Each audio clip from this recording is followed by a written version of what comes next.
The Story of Civilization, Part 2. The Life of Greece, being a history of Greek civilization from the beginnings and of civilization in the Near East, from the death of Alexander to the Roman conquest, with an introduction of the prehistoric culture of Crete by Will Durant. Chapter 29, The Surrender of Philosophy. Section 2, The Epicurean Escape.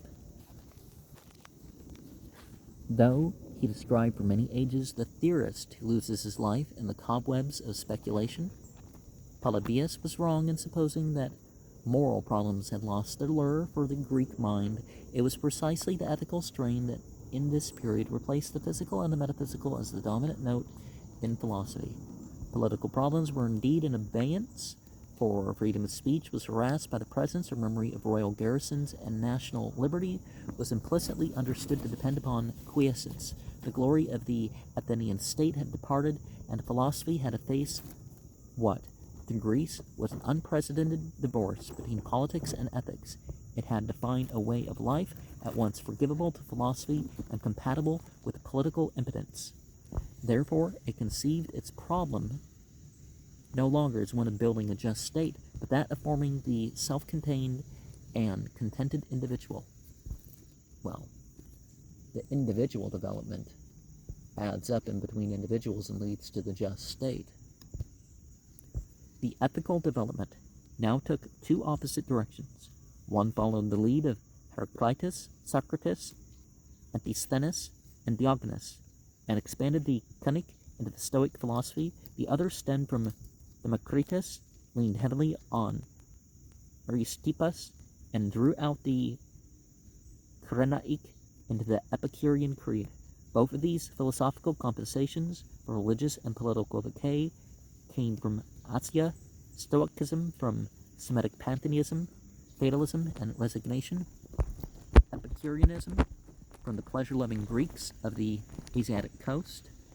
Well, they regarded pleasure and pain, and so basically they retired in their wealth to avoid the pitfalls of some stuff. So you wouldn't technically get a drunkard among the Epicureanism, and they wouldn't have been the sort of people that they were called the pleasure seekers among the Greeks. There was more to it than that. But the senses was the main motivating factor of consideration. Epicurus was born at Samos in 341. At 12, he fell in love with philosophy. At 19, he went to Athens and spent a year at the academy. Like Francis Bacon, he preferred Democritus, Plato, and Aristotle, and took from him many bricks for his own construction. From Aristippus, he learned the wisdom of pleasure, and from Socrates, the pleasure of wisdom. From Pyrrho, he took the doctrine of tranquility, and a ringing word for it, ataraxia. He must have watched with interest the career of his contemporary, Theodorus of Corinna, who preached an unmoralistic atheism so openly in Athens that the assembly indicted him for impiety, a lesson that Epicurus did not forget. He returned to Asia and lectured on philosophy at Colophon. Leptilene and Lampsacus, the Lampsacanes, were so impressed with his ideas and his character that they felt qualms of selfishness in keeping him in so remote a city, and raised a fund of 80 minas, about $4,000, 1939 US, bought a house and garden on the outskirts of Athens, and presented it to Epicurus as his school and his home. In 306, age 35, Epicurus took up his residence there and taught to the Athenians a philosophy that was Epicurean in name only. It was a sign of the growing freedom of women that he welcomed them to his lectures, even into the little community that lived about him. Well, in the Islamic world, women are given an extra opportunity to make sure that they, get asked their questions and stuff. Prophet Muhammad, he he gave a special day. He gave special days for that to make sure that he made no distinctions of station or race. He accepted courtesans as well as matrons, slaves as well as freemen. His favorite pupil was his own slave, Masis. The courtesan, Lantiem, became his mistress as well as his pupil, and found him as jealous a mate as if he had secured her by due process of law. Under his influence, she had one child and wrote several books whose purity of style did not interfere with her morals. And so, yeah, whether marriage is there or not, there's this impulse. And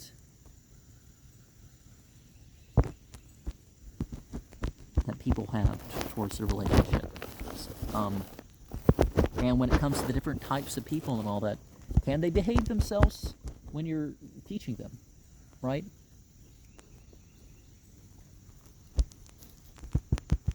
I mean, in the class, or the place where a sermon is given, or whatever. For the rest, Epicurus lived in stoic simplicity and prudent privacy. His motto was Lata Theosis, live unobtrusively. He took part dutifully in the religious ritual of the city, but kept his hands clear of politics and his spirit free from the affairs of the world.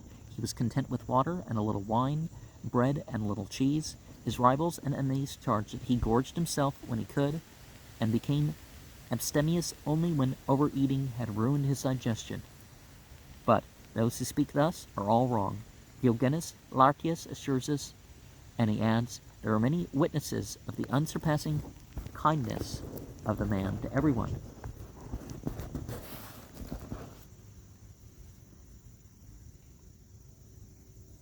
Both his own country, which honored him with statues, and his friends, who were so numerous that they could not be contained in whole cities. He was devoted to his parents, generous to his brothers, and gentle to his servants, who joined with him in philosophical studies. His pupils looked upon him, says Seneca, as a god among men, and after his death, their motto was, live as though the eye of Epicurus were upon thee.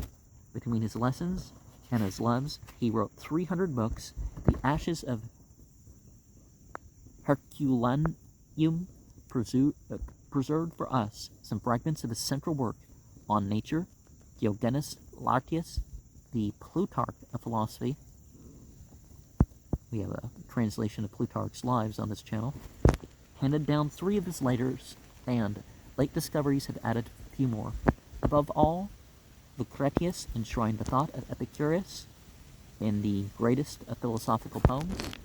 Perhaps already conscious that Alexander's conquest was letting loose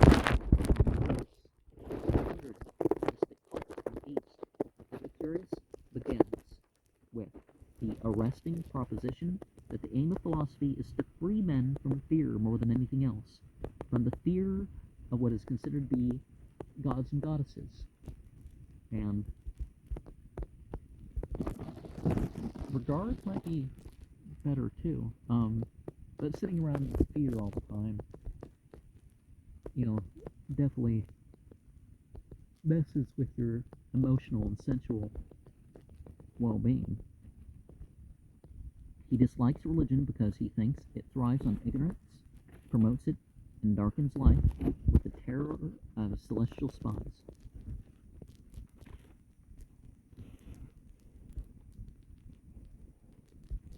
Relentless furies, and endless punishments. The gods exist, says Epicurus, and enjoy, in some far space among the stars, a serene and deathless life, but they are too sensible to bother with the affairs of so infinitesimal a species as mankind. So it's sort of a deist view. The world is not designed, nor is it guided by them. How could such divine Epicureans have created so middling a universe, so confused a scene of order and disorder, of beauty and suffering? If this disappoints you, Epicurus adds, console yourself with the thoughts that the gods are too remote to do you any more harm than good. They cannot watch you, they cannot judge you, they cannot plunge you into hell. As for evil gods or demons, they are the unhappy fantasies of our dreams. While we could say that things come through us,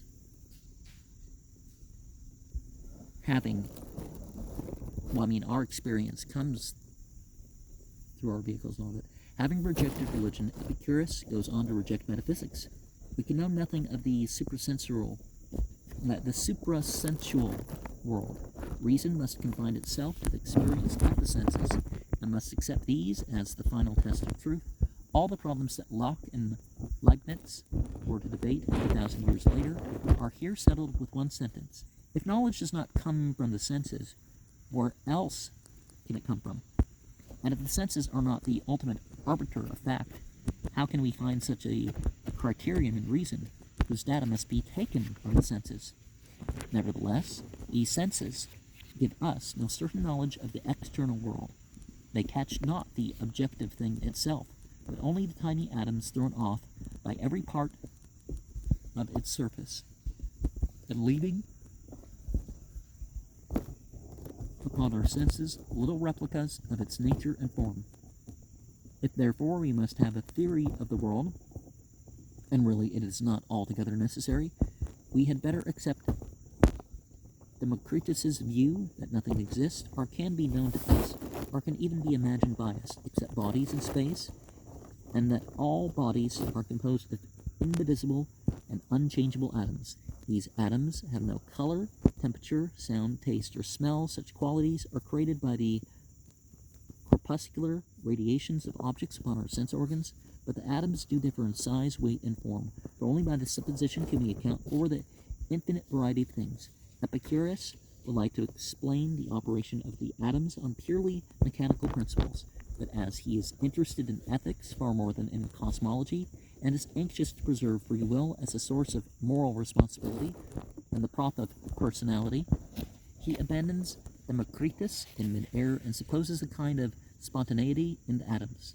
They swerve a bit from the perpendicular as they fall through space, and so enter into the combinations that make the four elements, and through them the diversity of the objective scene. They are innumerable worlds. There are innumerable worlds, but it is unwise to interest ourselves in them. We may assume that the sun and the moon are about as large as they appear to be, and that we can give our time to the study of man. Man is a completely natural product. Life probably began by spontaneous generation and progressed without design from the natural selection of the fittest forms. Man is only another kind of matter. The soul is a delicate material substance diffused throughout the body. It can feel or act only by means of the body and dies with the body's death. Despite all this, we must accept the testimony of our immediate consciousness that the will is free, else we should be meaningless puppets on the stage of life. It is better to be a slave to the gods of the people than to the fate of the philosophers. And knowledge of the spiritual directly, rather than this all being, all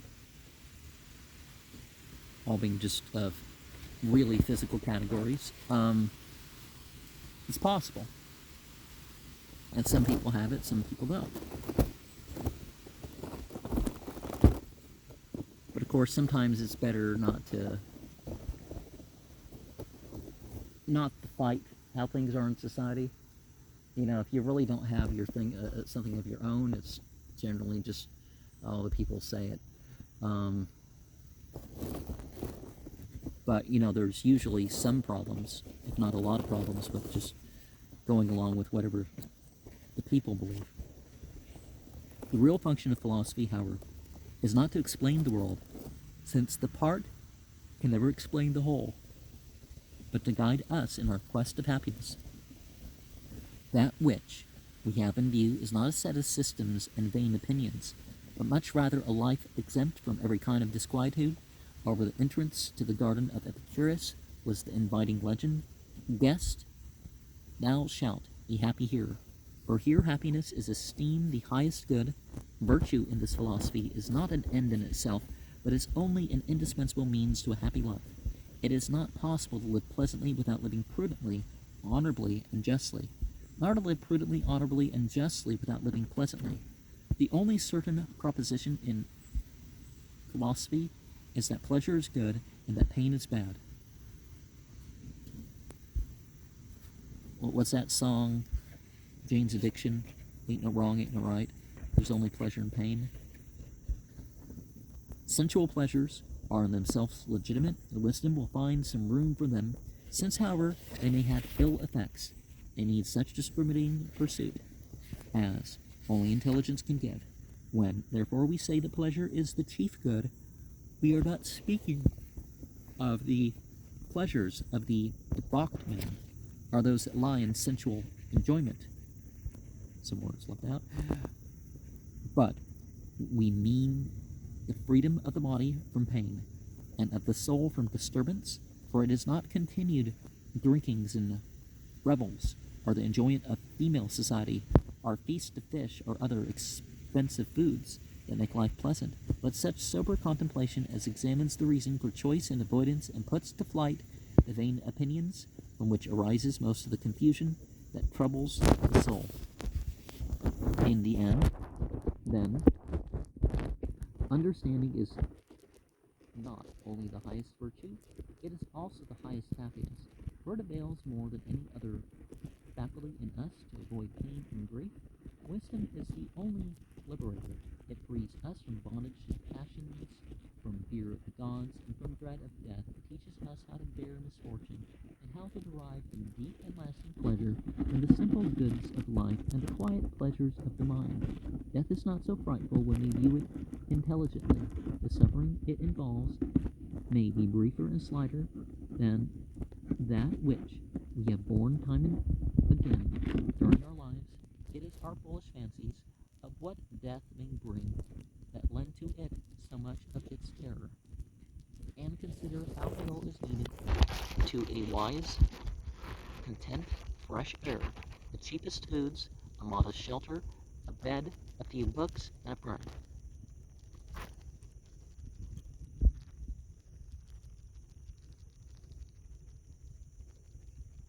And I've heard of people that once they've had certain realizations, their solitary confinement in some sort of prison was, as at that point, the best point of their life. Now, I wouldn't recommend people go to jail or whatever, but,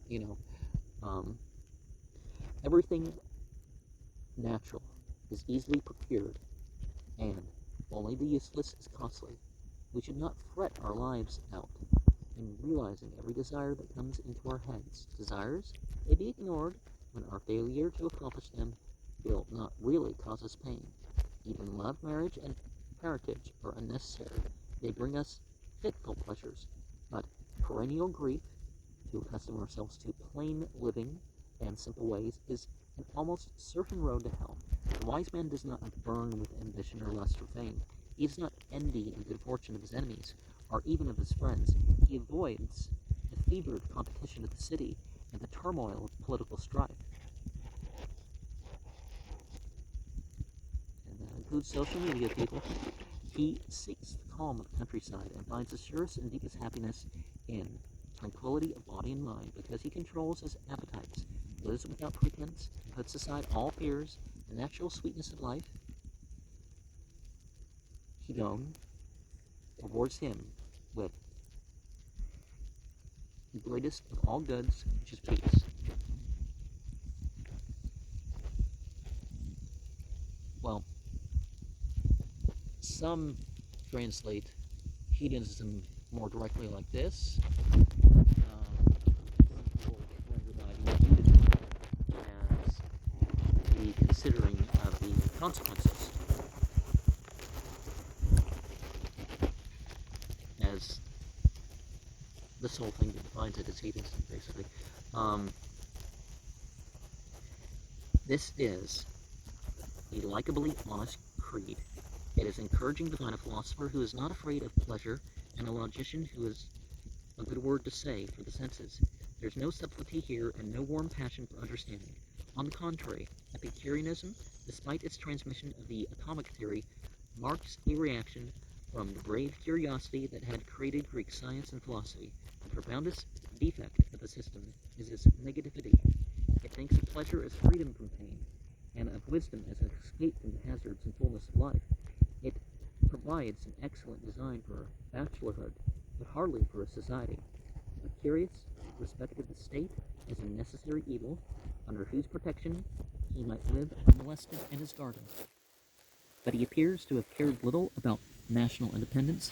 Indeed, his school seems to have preferred monarchy to democracy, as less inclined to persecute heresy. And, well, that's why I think the best system is constitutional democracy. So it's not up to popularity whether something is enforced or whatever. An arresting inversion of modern beliefs. Epicurus, well, I mean, it's people may believe it, but, okay, if democracy is the choice between what the richest and most powerful put to us that we can decide between, Epicurus was ready to accept any government that offered no hindrance to the unobtrusive pursuit of wisdom and companionship. He dedicated to friendship the devotion that earlier generations had given to the state. Of all the things that wisdom provides for the happiness of the whole life, by far the most important is friendship. The friendships of the Epicureans were proverbial for their permanence, and the letters of the master abound in expressions of ardent affection. His disciples affirmed this feeling with Greek intensity. Young Coletus, on first hearing the Epicurus speak, fell on his knees, wept, and hailed him as a god. For 36 years, Epicurus taught in his garden, preferred a school to a family. In the year 270, he was brought down with the stone. He bore the pain stoically, and on his deathbed found time to think of his friends. I write to you on this happy day, which is the last of my life. The obstruction of my bladder and the internal pains have reached the extreme point, but there is marshaled against them the delight of my mind in thinking over our talks together. Take care of Metrodorus's children in a way worthy of your lifelong devotion to me and to philosophy. He will that his property went to the school, hoping that all those who study philosophy may never be in want, so far as our power to prevent it may extend. He left behind him a long succession of disciples, so loyal to his memory that for centuries they refused to change a word of his teaching. If only more people were like that about the prophets. His most famous pupil, Metrodorus of Lampsacus, had already shocked or amused Greece by reducing Epicureanism to the proposition that all good things have reference to the belly, meaning perhaps that all pleasure is physiological and ultimately visceral. Chrysippus countered by calling the gastrology of Archestratus the metropolis of the Epicurean philosophy. Popularly misunderstood, Epicureanism was publicly denounced and privately accepted in wide circles throughout Hellas. So many Hellenizing Jews adopted it that epikoros was used by the rabbis as a synonym for apostate. In 173 or 155 BCE, 2 Epicurean philosophers were expelled from Rome on the grounds that they were corrupting youth. A century later, Cicero asked, "Why are there so many followers of Epicurus?"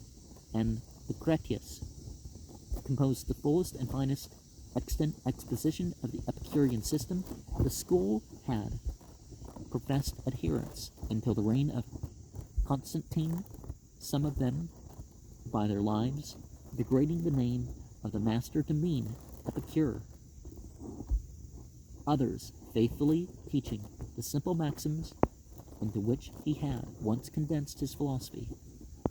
The gods are not to be feared, death cannot be felt, the good can be won. All that we dread can be conquered.